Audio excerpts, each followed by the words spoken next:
গুরুতর আহত অবস্থায় ডাকসুর সাবেক ভিপি নুরুল হক নূরকে ঢাকা মেডিকেল কলেজ হাসপাতালে কিছুক্ষণ আগেই নিয়ে আসা হয়েছে, তেমনটি কিন্তু আমরা দেখতে পেয়েছি। এবং আপনাদেরকে যদি একটু বলে রাখি, নুরুল হক নূরের অবস্থা এখন পর্যন্ত আশঙ্কাজনক। কিছুক্ষণ আগেই গণ অধিকার পরিষদের সাধারণ সম্পাদক রাশেদ খান এখানে বলেছেন যে তার অবস্থা এখনও আশঙ্কাজনক এবং কিছুক্ষণ পরপরই তার খিঁচুনি আসছে, এবং এখন পর্যন্ত ডাক্তাররা নিশ্চিত করে বলতে পারেননি যে তার অবস্থা কেমন।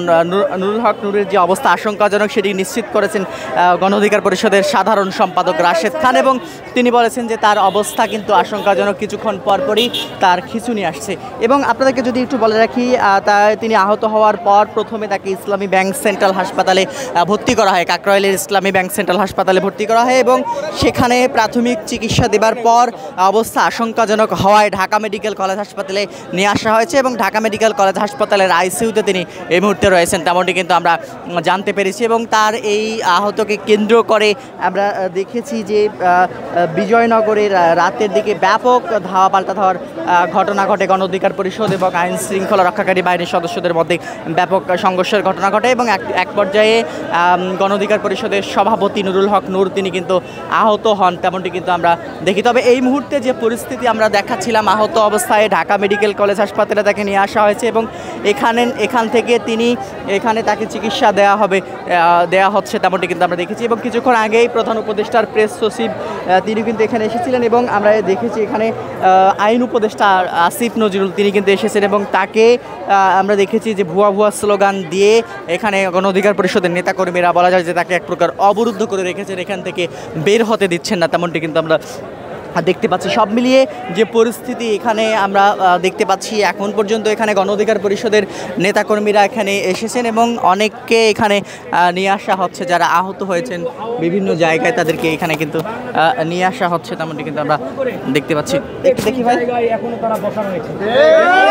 একটু দেখি। আগামী নির্বাচনে আওয়ামী লীগ অংশগ্রহণ করতে পারছে না বা অংশগ্রহণের সুযোগ নেই, তাই বিগত 3 মাস আগে ভারতের নয়াদিল্লিতে একটি মিটিং হয়েছে। সেই মিটিংয়ে সিদ্ধান্ত নিয়েছে যে আগামী নির্বাচনে তারা জাতীয় পার্টির মাধ্যমে আওয়ামী লীগকে পুনর্বাসনের চেষ্টা করবে এবং জাতীয় পার্টিকে প্রধান বিরোধী দল বানাবে। এটা হচ্ছে ভারতের পরিকল্পনা। এই পরিকল্পনা গণ অধিকার পরিষদ জানতে পারার পর থেকেই আমরা এই জাতীয় পার্টি নিষিদ্ধের দাবিতে আমরা কিন্তু সোচ্চার এবং আন্দোলন সংগ্রাম চালিয়ে আসছি। আজকে তারই ধারাবাহিকতায় আজকের যে আন্দোলন, এটি ছিল জাতীয় পার্টি 14 দল সহ আওয়ামী দোসরদের নিষিদ্ধের দাবিতে। কিন্তু আপনারা দেখেছেন কিভাবে এই জাতীয় পার্টির সাথে পুলিশ প্রশাসন এবং সেনাবাহিনী একাকার হয়ে আমাদের সভাপতি সহ নেতাকর্মীদের উপরে সন্ত্রাসীদের মতো তাণ্ডব চালিয়েছে। এটা আসলে কোনোভাবে আমরা মানতে পারছি না। আমাদের পরিষ্কার বক্তব্য, আগামীকাল থেকে আমাদের খেলা হবে ডু অর ডাই। হয় জাতীয় পার্টি থাকবে, না হলে আমরা গণ অধিকার থাকবো। আমরা পরিষ্কারভাবে রাজপথে নামবো ইনশাআল্লাহ।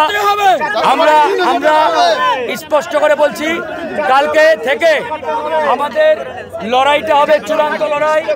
আমাদের কার্যালয়ের ভিতরে ঢুকে ইয়ে করছে, লাঠি দিয়ে গুতায় গুতায় বাথরুম সহ ভেঙে দিয়েছে। না, আমি দেখছিলাম যে কথা বলছিলেন এখানে জাতীয় পার্টির যে হামলার পর যেখানে পরিস্থিতি তৈরি হয়েছিল, সেখানে এখানে গণ অধিকার পরিষদের উচ্চ পর্যায়ের নেতাকর্মীরা কিন্তু কথা বলছেন, তেমনটি কিন্তু আমরা দেখাচ্ছিলাম। এবং ঢাকা মেডিকেল কলেজ হাসপাতালের পরিস্থিতি কিন্তু আমরা আপনাদেরকে এই মুহূর্তে দেখাচ্ছিলাম। তো এই ছিল এখন পর্যন্ত ঢাকা মেডিকেল কলেজ হাসপাতালের সর্বশেষ পরিস্থিতি।